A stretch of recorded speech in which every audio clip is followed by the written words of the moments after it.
ഇനി നമുക്ക് നോക്കാനുള്ളത് what are the objectives of management. എന്തൊക്കെയാണ് മാനേജ്മെൻറ്റിൻ്റെ ഒബ്ജക്റ്റീവ്സ് എന്നുള്ളതാണ്. നമുക്ക് പ്രധാനമായിട്ട് മാനേജ്മെൻറ്റിൻ്റെ ഒബ്ജക്റ്റീവ്സിനെ മൂന്നായിട്ട് ക്ലാസിഫൈ ചെയ്യാം.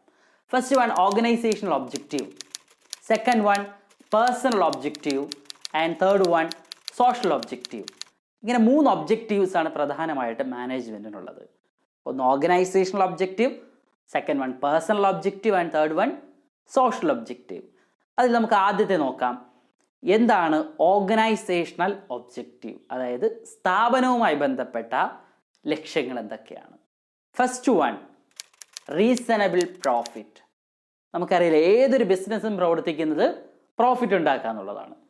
ആ ബിസിനസ്സിന് പരമാവധി പ്രോഫിറ്റ് ഉണ്ടാക്കി കൊടുക്കുക എന്നുള്ളതാണ് മാനേജ്മെൻറ്റിൻ്റെ ഒരു ഓർഗനൈസേഷണൽ ഒബ്ജക്റ്റീവ്.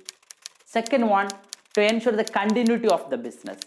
ബിസിനസ്സിന് പ്രോഫിറ്റ് ഉണ്ടായാൽ മാത്രം പോരാ, ആ ബിസിനസ്സിൻ്റെ കണ്ടിന്യൂറ്റി. നമുക്കറിയാമല്ലോ, ബിസിനസ് ഒരു കണ്ടിന്യൂസ് ആക്ടിവിറ്റി എയിം ചെയ്യുന്ന ഒരു സംവിധാനമാണ്. അതുകൊണ്ട് തന്നെ ആ ബിസിനസ്സിൻ്റെ സ്ഥിരത ഉറപ്പുവരുത്തുക എന്നുള്ളത് മാനേജ്മെൻറ്റിൻ്റെ ഒരു ഒബ്ജക്റ്റീവാണ്. Third one growth and expansion of the enterprise. നമ്മുടെ സ്ഥാപനത്തിൻ്റെ ഗ്രോത്ത് ആൻഡ് എക്സ്പാൻഷൻ, അതിൻ്റെ വളർച്ചയ്ക്ക് വേണ്ടിയിട്ടുള്ള മുഴുവൻ സപ്പോർട്ട് നൽകുക എന്നുള്ളത് മാനേജ്മെൻറ്റിൻ്റെ ഒരു ഒബ്ജക്റ്റീവാണ്. നമുക്കറിയാലോ, ഒരു സ്ഥാപനത്തിൽ മാനേജ്മെൻറ്റ് ഉണ്ട് എന്നാൽ ആ സ്ഥാപനത്തിൻ്റെ പ്രവർത്തനങ്ങൾ കുറേ കൂടി സിസ്റ്റമാറ്റിക് ആയിട്ട് മാറുകയാണ് ചെയ്യുന്നത്. And the last one improving the good will of the enterprise. ആ സ്ഥാപനത്തിൻ്റെ ഗുഡ് വിൽ ഇംപ്രൂവ് ചെയ്യുക എന്നുള്ളതും മാനേജ്മെൻറ്റിൻ്റെ ഒരു ഓർഗനൈസേഷണൽ ഒബ്ജക്റ്റീവാണ്. ഇനി നമുക്ക് നോക്കാനുള്ളത് what are the individual or personal objectives of management. മാനേജ്മെൻറ്റിൻ്റെ ഇൻഡിവിജ്വൽ അല്ലെങ്കിൽ പേഴ്സണൽ ആയിട്ടുള്ള ഒബ്ജക്റ്റീവ്സ് എന്തൊക്കെയാണ്?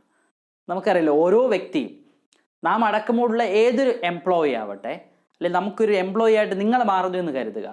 നമ്മളെ സംബന്ധിച്ചിടത്തോളം നമുക്ക് ഒരുപാട് ആഗ്രഹങ്ങളോട് കൂടിയാണ് ഒരു ജോബിലേക്ക് നാം കടക്കുക. അതുകൊണ്ട് തന്നെ ഓരോ വ്യക്തിയുടെയും വളർച്ചയിൽ മാനേജ്മെൻറ്റ് കാര്യമായി പങ്കുവഹിക്കുന്നുണ്ട്. ഫസ്റ്റ് പേഴ്സണൽ ഒബ്ജക്റ്റീവായിട്ട് നമുക്ക് പറയാൻ പറ്റുന്നത് ഫെയർ റെമ്യൂണറേഷനാണ്. അതായത് ഒരാൾ ചെയ്യുന്ന ജോലിക്ക് അയാൾക്ക് മാന്യമായ ശമ്പളം നൽകുക എന്നുള്ളതാണ്. ഓരോരുത്തർക്കും അവരുടെ ജോലി എന്താണോ അതിന് ജസ്റ്റിഫൈഡ് ആയിട്ടുള്ള, അതിന് നീതിയായ ശമ്പളം, അദ്ദേഹത്തിന് മാന്യമായ ശമ്പളം ആ വ്യക്തിക്ക് നൽകുക. അതാണ് fair remuneration. Second one reasonable working condition. നമുക്കറിയാലോ, ഓരോ വ്യക്തിക്കും അവരുടെ വർക്ക് പ്ലേസിൽ അവർ ഹാപ്പി ആവണം.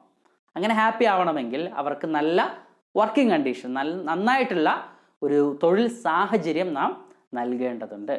And third one opportunities for training, development and career growth.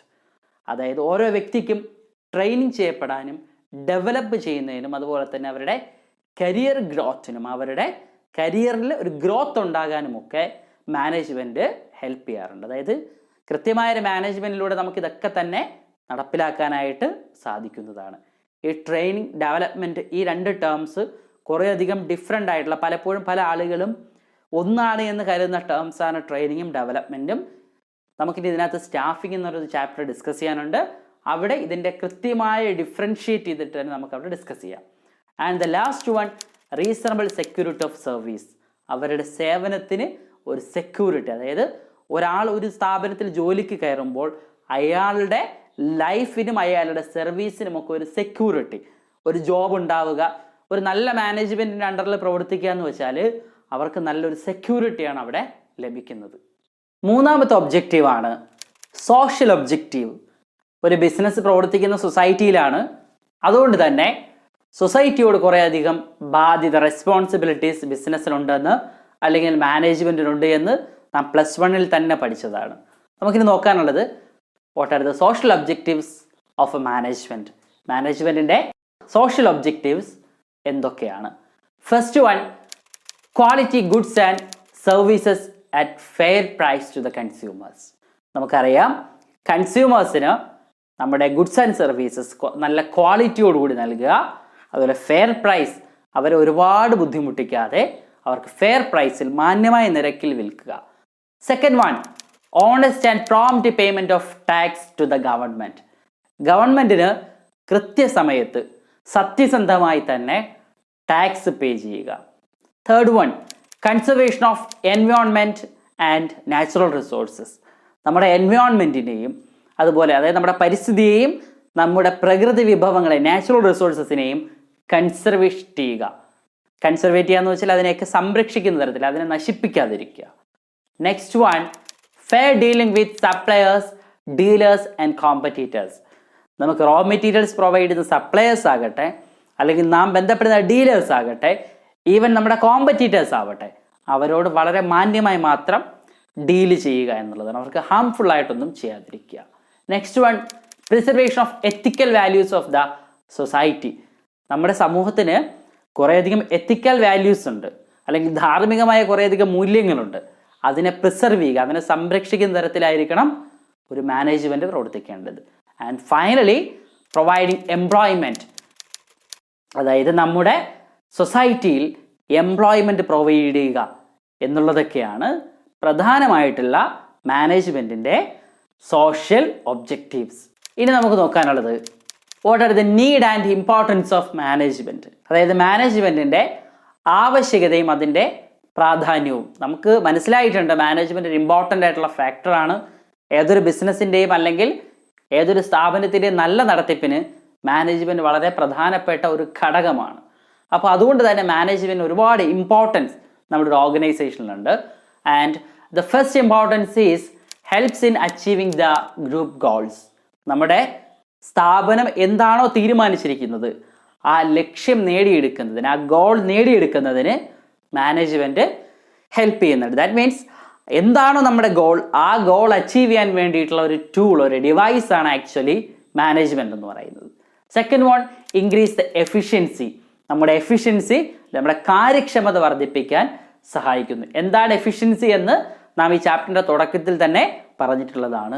Third one, creates A dynamic organisation. That means നമുക്ക് മാറ്റങ്ങൾ ഉണ്ടാകുന്നതിനനുസരിച്ചിട്ട് ഓരോ നമ്മുടെ എൻവയോൺമെൻറ്റ്, നമ്മുടെ ഇക്കണോമിക് കണ്ടീഷൻസ് തുടങ്ങിയ എല്ലാ കാര്യങ്ങളും മാറുന്നതിനനുസരിച്ചിട്ട് ഒരു ഡൈനാമിക് ആയിട്ടുള്ള ആ മാറ്റങ്ങളെ ഉൾക്കൊള്ളുന്ന തരത്തിലൊരു ഓർഗനൈസേഷനാക്കി അതിനെ മാറ്റുക. And next one, helps in achieving personal objectives. നമുക്കറിയാലോ ഓരോ വ്യക്തികൾക്കും അവരുടെ വ്യക്തിപരമായ താല്പര്യങ്ങൾ അല്ലെങ്കിൽ ലക്ഷ്യങ്ങളുണ്ടാവും. അത് നേടിയെടുക്കാനായിട്ട് മാനേജ്മെൻറ്റ് ഹെൽപ്പ് ചെയ്യുന്നുണ്ട്. അതുകൊണ്ടാണ് മാനേജ്മെൻറ്റിൻ്റെ ഒരു ഒബ്ജക്റ്റീവായിട്ട് പേഴ്സണൽ ഒബ്ജക്റ്റീവ്സ് മാറുന്നത്. Next one, helps in the development of society. നമുക്കറിയാമല്ലോ സ്ഥാപനങ്ങൾ, ഒരു നാട്ടിലൊരു സ്ഥാപനം വരിക, ഒരു രാജ്യത്തൊരു സ്ഥാപനം വരിക എന്നുള്ളത് ആ രാജ്യത്തിൻ്റെയും അല്ലെങ്കിൽ ആ സൊസൈറ്റിയുടെയും ഒക്കെ ഡെവലപ്മെൻറ്റ്, അത് പലതരത്തിലുള്ള ഡെവലപ്മെൻ്റ് ആണ്. എംപ്ലോയ്മെൻറ്റ് പ്രൊവൈഡ് ചെയ്യുന്നു, അതുപോലെ തന്നെ അവർക്ക് ആവശ്യമായിട്ടുള്ള ഇൻഫ്രാസ്ട്രക്ചർ ഫെസിലിറ്റീസ് പ്രൊവൈഡ് ചെയ്യുന്നു, സോഷ്യൽ റെസ്പോൺസിബിലിറ്റിയുമായി ബന്ധപ്പെട്ട കാര്യങ്ങൾ ചെയ്യുന്നു. ഇതിലൂടെയൊക്കെ നമ്മുടെ സൊസൈറ്റിയുടെ ഡെവലപ്മെൻറ്റിന് ഹെൽപ്പ് ചെയ്യുന്നുണ്ട്.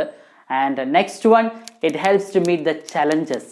ഒരു സ്ഥാപനത്തിന് മുൻപിൽ ഉണ്ടാകുന്ന ഒരുപാട് പ്രതിസന്ധികൾ, ചലഞ്ചസ്, അതിനെ എങ്ങനെ നേരിടണം എന്നുള്ളതിന് മാനേജ്മെൻറ്റ് കൃത്യമായ മറുപടിയും അല്ലെങ്കിൽ മാനേജ്മെൻറ്റ് അതിനുള്ള പ്ലാൻസ് ആൻഡ് പോളിസീസ് അഡോപ്റ്റ് ചെയ്യാറുണ്ട്. അങ്ങനെ ഒരു ബിസിനസ്സിന് വരുന്ന അല്ലെങ്കിൽ ഒരു സ്ഥാപനത്തിനുണ്ടാകുന്ന പ്രതിസന്ധികളെ നമുക്ക് മറികടക്കാനായിട്ട് സാധിക്കും. ഇതൊക്കെയാണ് മാനേജ്മെൻറ്റിൻ്റെ നീഡ് ആൻഡ് ഇമ്പോർട്ടൻസ്.